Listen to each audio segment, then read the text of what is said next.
Love and a Thousand Ways to Die. Daniel Frabel. Copyright 2025 Daniel Franco Valencia. Todos los derechos reservados. Prohibida la reproducción total o parcial sin autorización del autor. Prologue. Love is a sentence. Love arrives with the force of a storm and the sweetness of a sunrise. It surrounds us with promises of eternity, with the naivety of those who believe love is immune to time. It is the beginning of a story we think is different from all others, without realizing that it is part of a universal cycle, to love, to wait, and often, to lose. No one warns us about the hidden edge of this feeling, the inevitable wound left by its first fracture. Love is not only a blessing, it is also a sentence. It lifts us with its magic and sinks us with its absence. Poets have written about its beauty and its torment, and great writers have captured the nuances of this experience in their works. Dante, in his Divine Comedy, spoke of the suffering of unattainable love. Shakespeare showed us, in Romeo and Juliet, the pain of a passion that defies life itself. Jane Austen painted the conflicts between feelings and reason. Love teaches us to dream, but also to awaken. It is a mirage that fades with maturity, a fever that consumes us and leaves us colder than before. Sometimes, the wound is an abrupt break, other times, it is a distance imposed by the indifference of time. However, it is always a point of no return. After loving, we are never the same.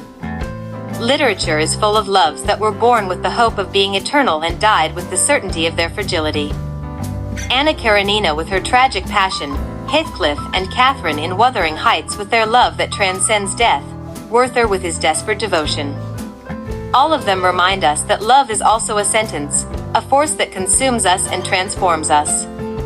Perhaps the greatest pain of love is not its loss, but the broken illusion, the certainty that, despite its intensity, it could not defy reality.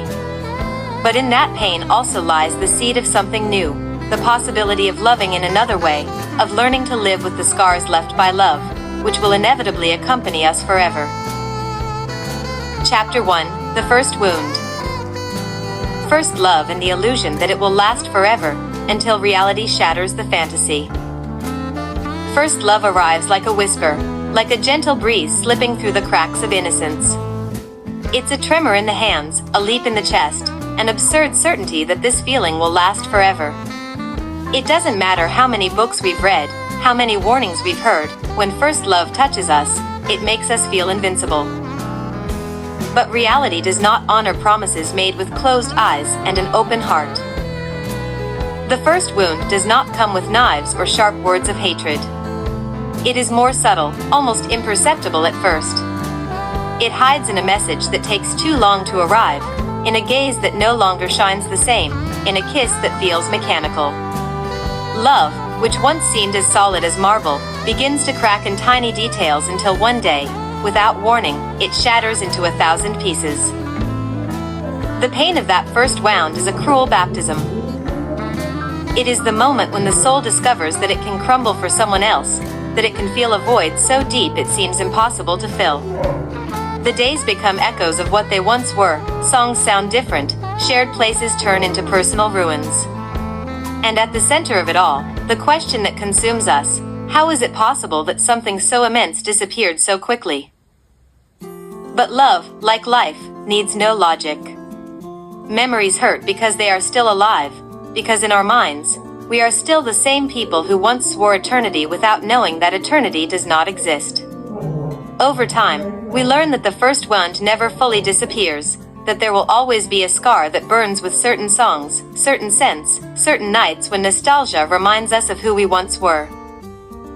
However, we also learn that the wound does not define us, but rather what we do with it. Some turn it into poetry, others into walls that prevent them from feeling again.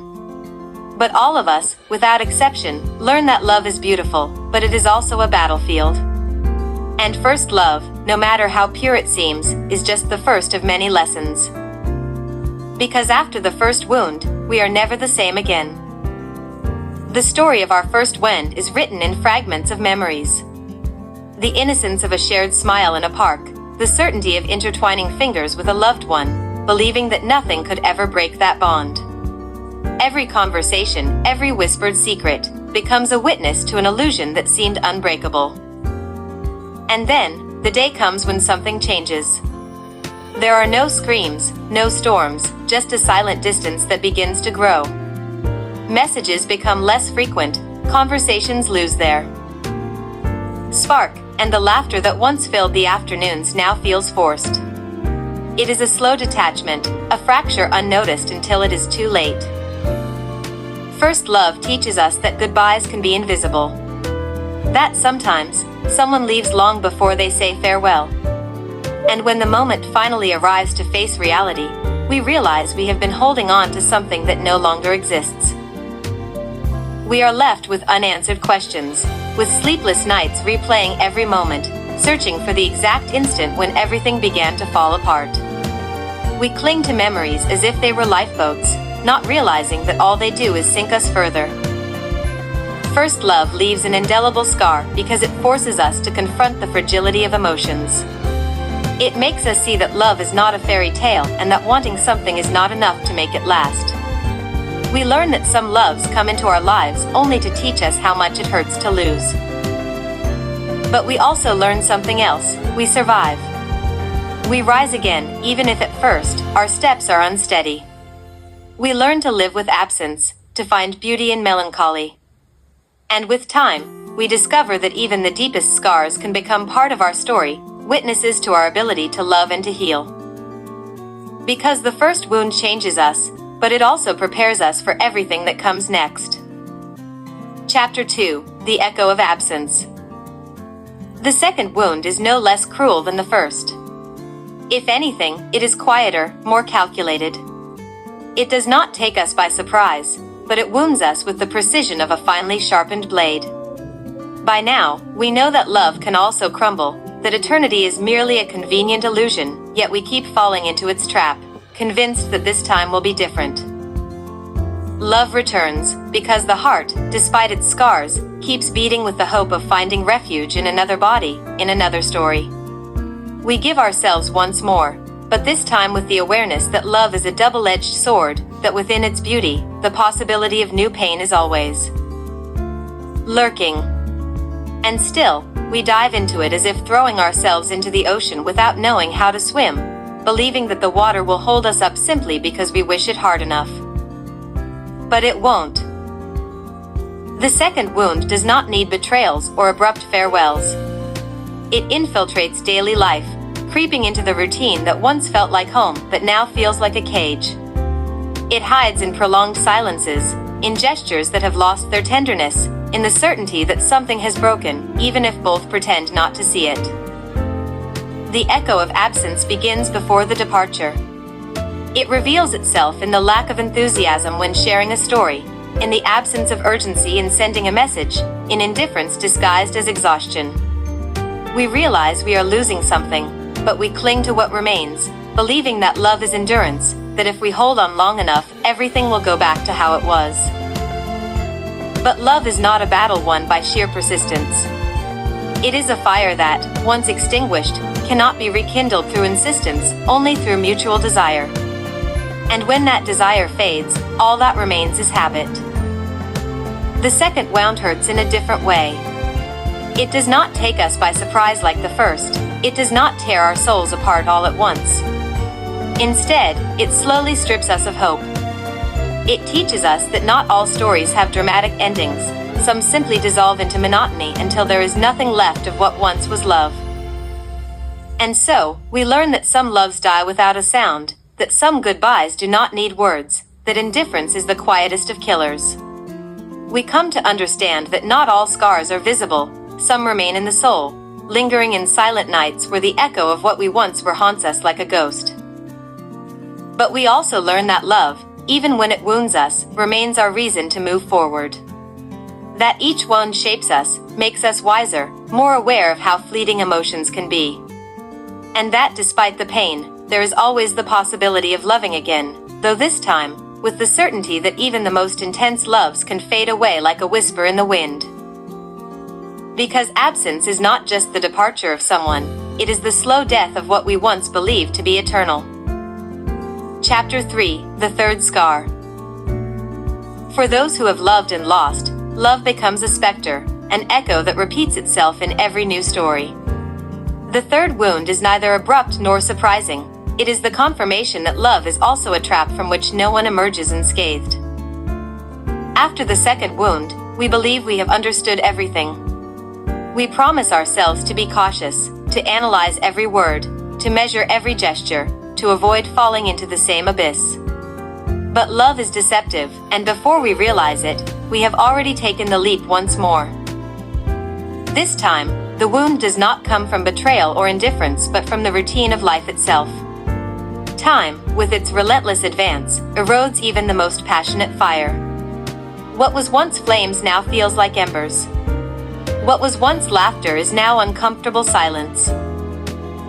The third scar is the deepest because it is not inflicted by another, it is inflicted by ourselves. We face disillusionment, the weight of our own choices. We discover that love is not just a feeling but a daily decision, a constant effort. But we also realize that we do not always have the strength to sustain it. The third scar teaches us that love does not only die from heartbreak, it also dies from wear. There are no outbursts, no floods of tears, only a growing void that slowly consumes what once made us feel alive. We come to understand that it is not always someone's fault, that sometimes, we simply become strangers sharing the same space. And then, we face an impossible decision, fight against inertia or accept that love, too, can fade away without scandal, without drama, without tragedy. Sometimes, we choose to stay, clinging to the idea that everything can be rekindled. Other times, we choose to walk away, accepting that some battles cannot be won and that nostalgia alone is not a good enough reason to remain. But always, no matter the choice, the third scar leaves us with an undeniable truth. Love, no matter how strong it seems, is ephemeral if it is not nurtured. And the greatest tragedy is not losing someone. It is realizing too late that love was gone long before the person was. Because loving is not just about feeling, it is about sustaining. And sometimes, the deepest wound is realizing that we can no longer do so.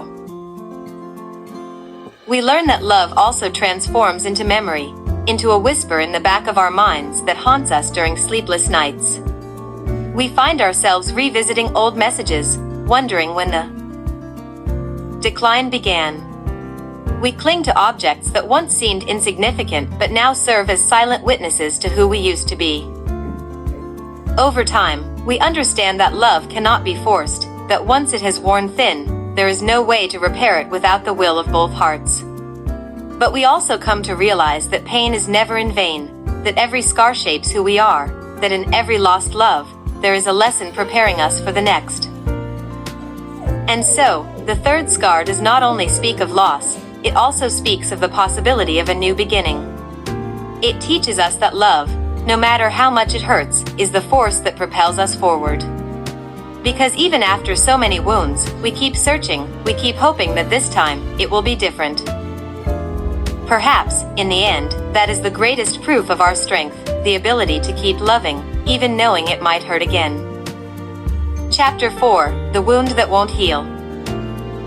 Time teaches us to live with our scars, but there are wounds that, no matter how hard we try to close them, continue to bleed in the silence of the night. It doesn't matter how far we move forward, how many times we promise ourselves that the past is just a distant echo, there is always a memory that returns to remind us that some stories never truly end. The fourth wound is unlike the ones before. It is not a sudden blow like the first, nor a slow decay like the second, nor even an inevitable disillusionment like the third. The fourth wound is the lingering shadow of a love that refuses to die, that clings to our soul with the desperation of something that does not want to be forgotten. Sometimes we believe we have moved past a love, that we have buried every trace of its existence, that nothing remains of the feeling that once consumed us. We convince ourselves that we are free, that our hearts have healed, but all it takes is a single moment, a single song, a fleeting scent, for everything to come rushing back with the force of a storm. It is then that we realize some loves stay with us forever. Not because they were the deepest or the truest, but because they left their mark at a time when we did not yet know how to protect ourselves.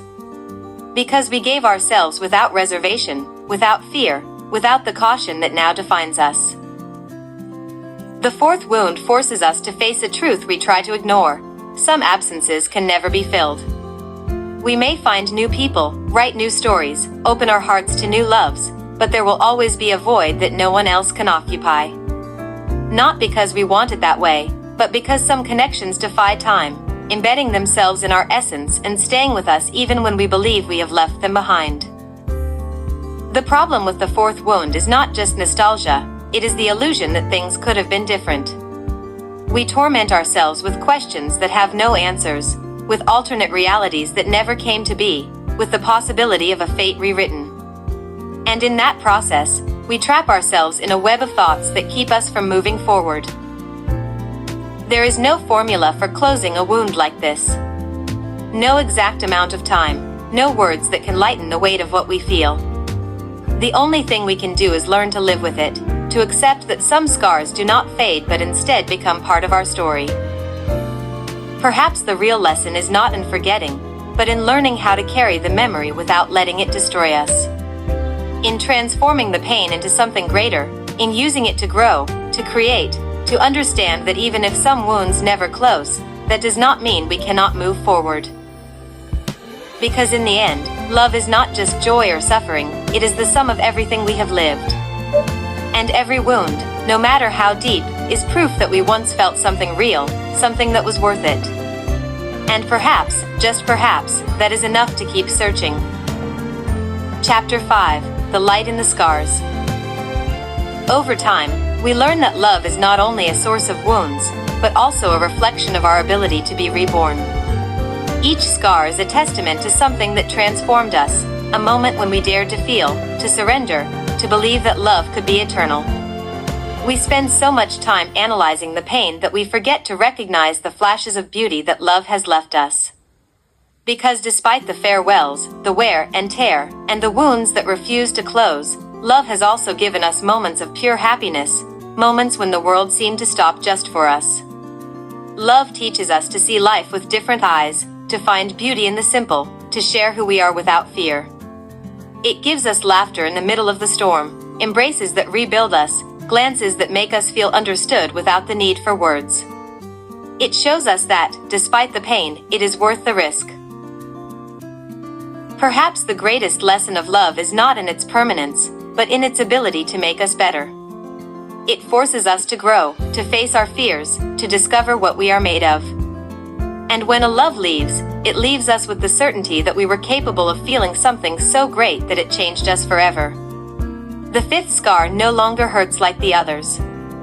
It is not a bitter memory or a persistent shadow. It is a reminder that love is not only loss, but also a gift. That every story, regardless of its end, has given us something valuable, a new way of seeing the world, a different version of ourselves.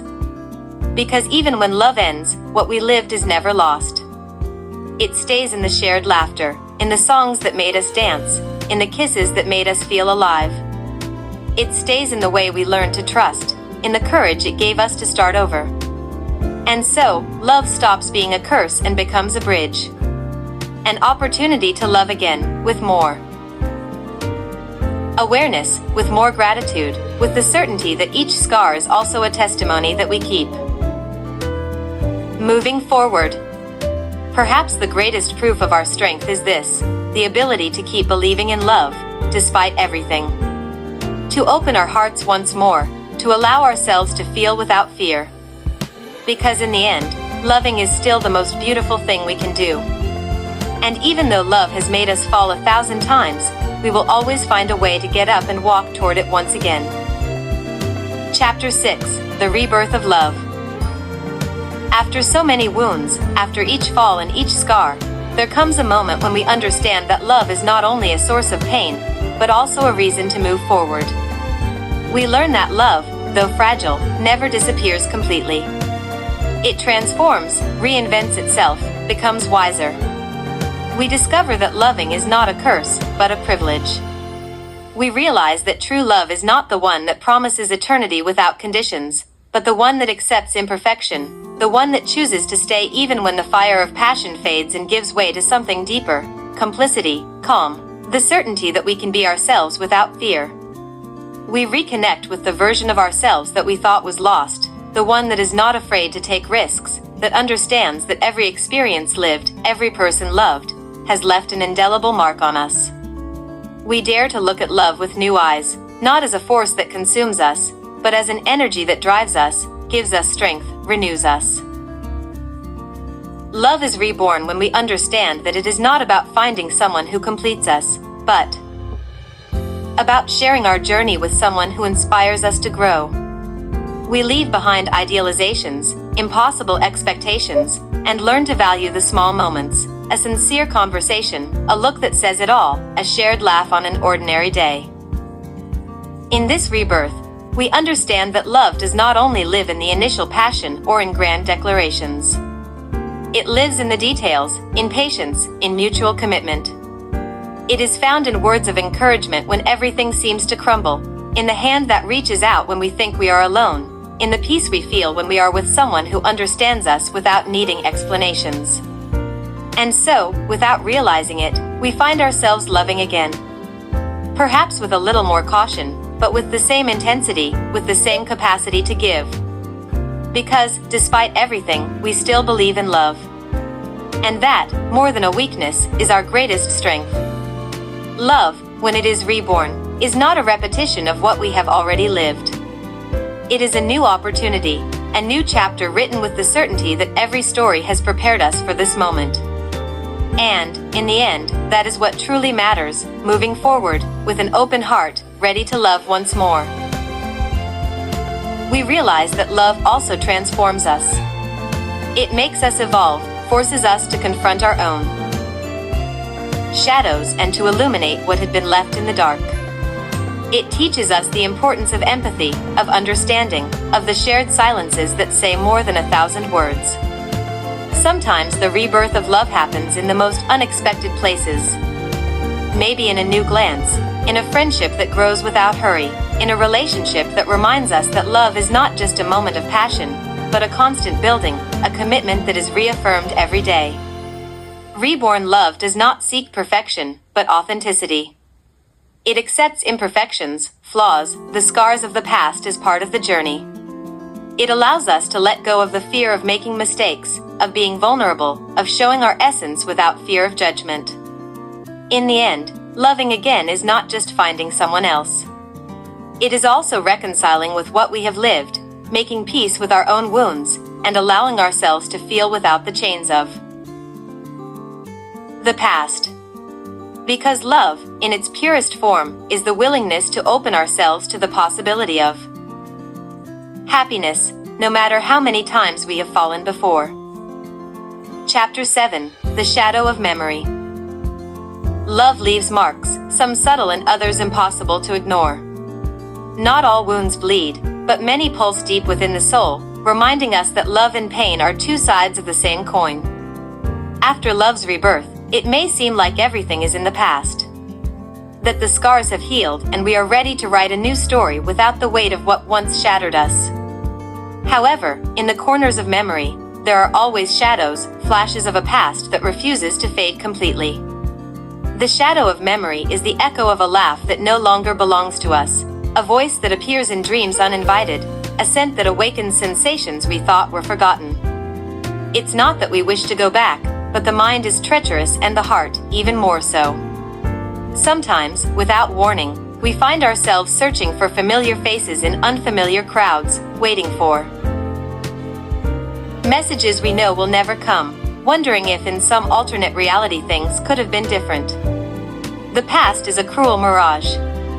It shows us only the happy moments, the sweet words, the gestures that made us feel invincible. Other times, it tortures us with what could have been and wasn't. It forces us to face the decisions we made, the paths we chose, and those we left behind, unsure whether they were the right ones.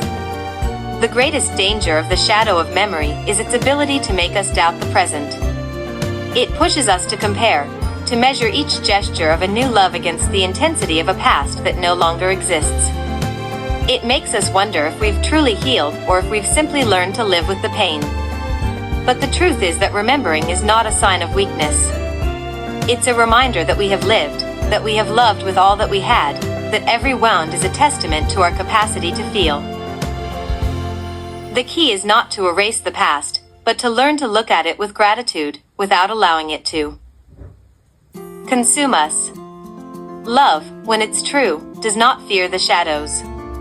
It doesn't need to erase yesterday to build today. Scars are not chains, they are maps that remind us of the road we've traveled. And although the shadow of memory may visit us from time to time, what matters is not getting trapped in it. Because love is not about what was, but about what we choose to build in the present. Perhaps, after all, the greatest lesson of love is not learning to forget, but accepting that some memories will always stay with us, and that the true challenge is moving forward, with a heart ready to love again. Chapter 8: The Lie of Forgetting. We convince ourselves that time heals all wounds, but the truth is that it only disguises them. Forgetting is a kind, self-deceptive lie we tell ourselves to keep moving forward, a bandage we place over scars that never fully close. We believe that we have overcome the pains of the past, that sleepless nights are behind us, that the ghosts of what we were have disappeared. But all it takes is a moment, an image, a random word, for everything to return with the force of a whirlwind. The love we leave behind never truly goes away. It hides in the shadows of our daily life, in the places we frequent without realizing they are imbued with memories, in the gestures of a new love that remind us of someone who is no longer there. And so, we find ourselves trapped between the desire to forget and the impossibility of doing so. The lie of forgetting is dangerous because it makes us believe we are ready when we are still holding the ashes of yesterday in our hands. We throw ourselves into new stories with the hope that the love to come will be enough to erase the love that was. But the heart doesn't work that way. It doesn't erase, it accumulates. Each love leaves its mark, each wound adds its weight, and although we believe we can start over, we always carry with us the scars of what we've lived. Perhaps the mistake isn't in remembering, but in fearing the memory. In thinking that every image from the past is a threat to our present. But it's not. Remembering doesn't mean we are still tied to what was. It means we lived something real, something that marked and shaped us.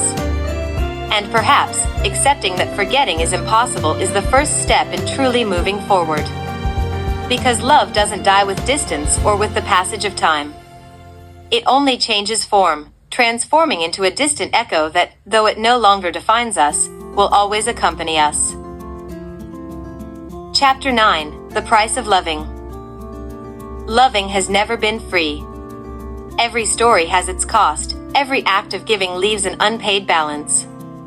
We've been made to believe that true love shouldn't hurt, that if it hurts, it's not love. But the reality is that loving involves risk, commitment, and sometimes, loss. There is no love without consequences. The price of loving isn't always paid with tears. Sometimes it's paid with sacrifices, with opportunities we let go of by staying, with dreams we adjust to fit into someone else's dreams. It's paid with time, with patience, with the will to bet on an uncertain future. And other times, it's paid with inevitable goodbyes, with the pain of knowing that some loves are not meant to last, even though they deserve to. We ask ourselves if it's worth paying that price, if it wouldn't be easier to close our hearts and avoid the scars. But the truth is that there is no life without love, and no love without pain. What we love builds and destroys us at the same time, gives us immense joys and leaves us with profound emptiness. And yet, we continue choosing to love. Love transforms us in ways we don't always anticipate. It changes us deeply, forces us to face our weaknesses and discover strengths we didn't know we had. It makes us grow, even though sometimes it hurts. And it is that growth that allows us to move forward, even when we've paid the highest price.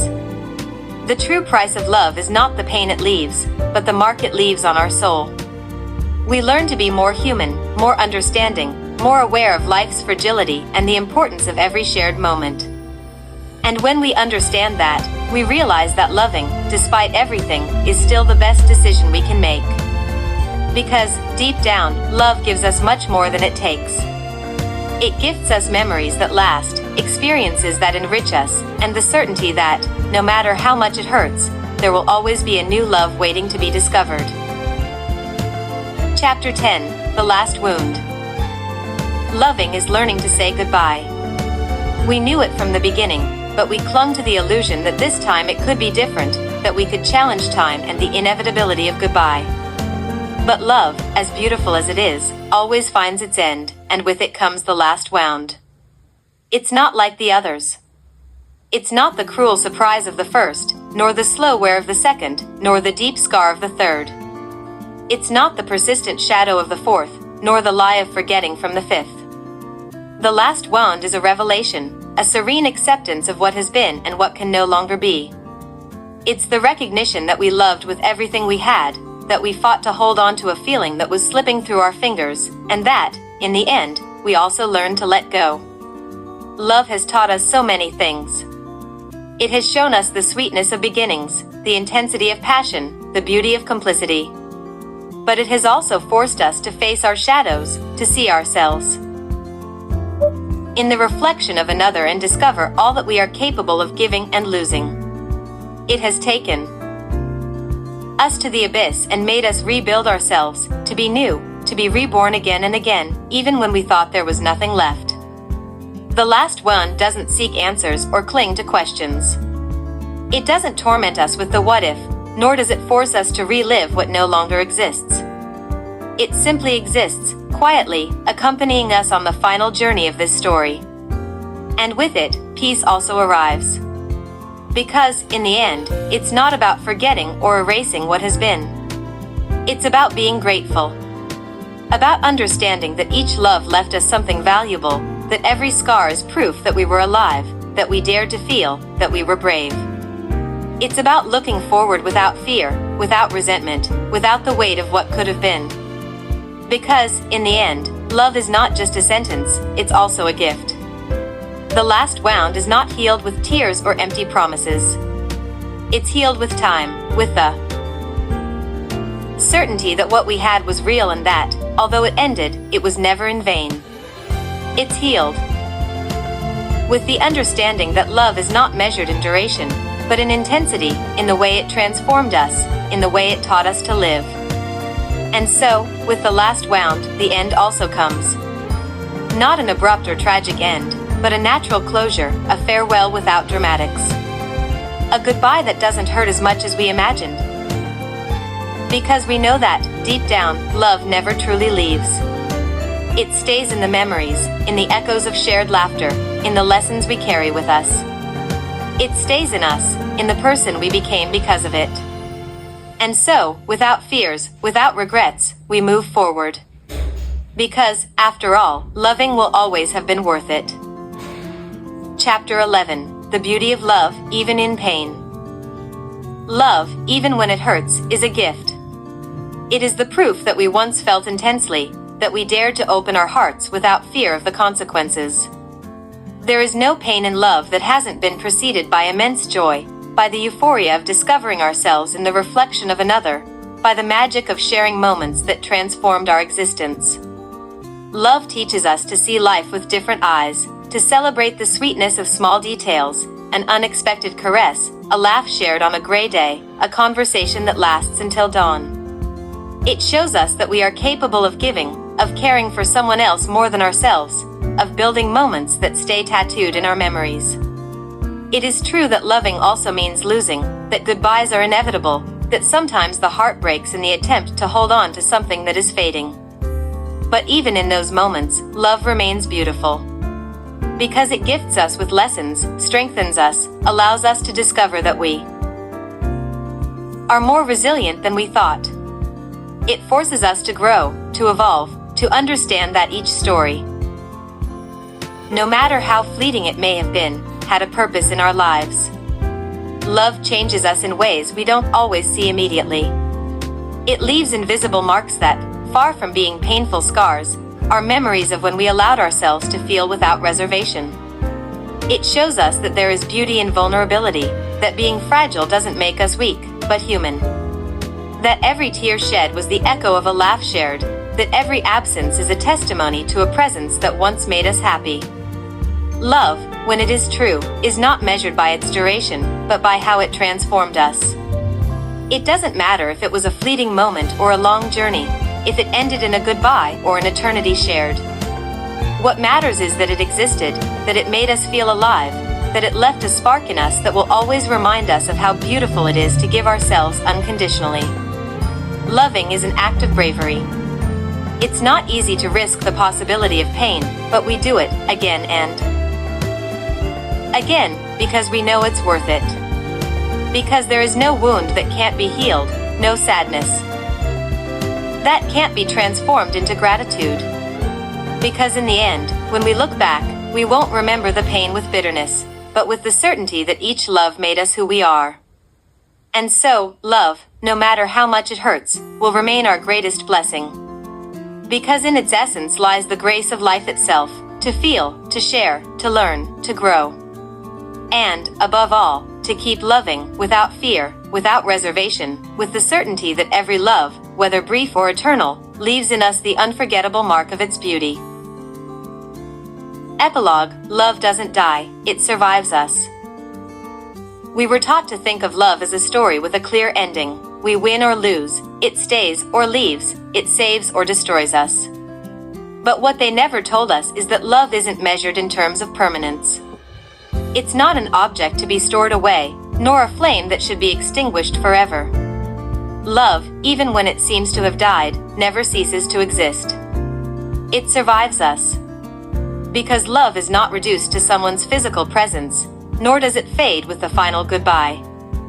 It remains in the way we learn to see the world after having loved, in the invisible traces it left in us, in the words we unconsciously adopted, in the gestures we now make naturally because they once belonged to someone else.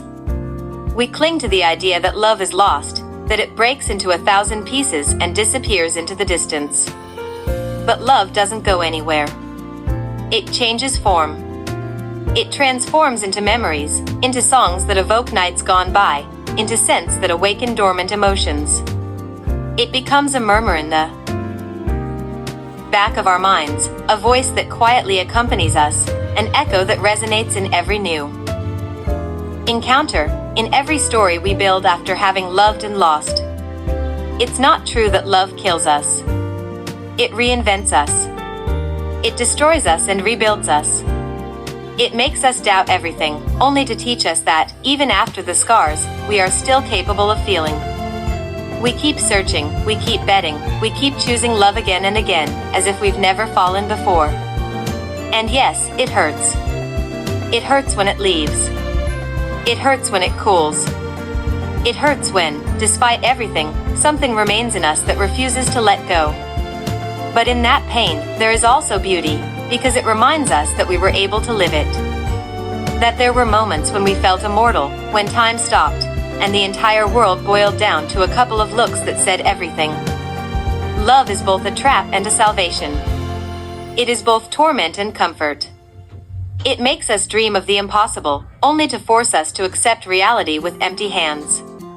It leaves marks we don't always want to carry, but which end up being the invisible lines that draw the story of who we are.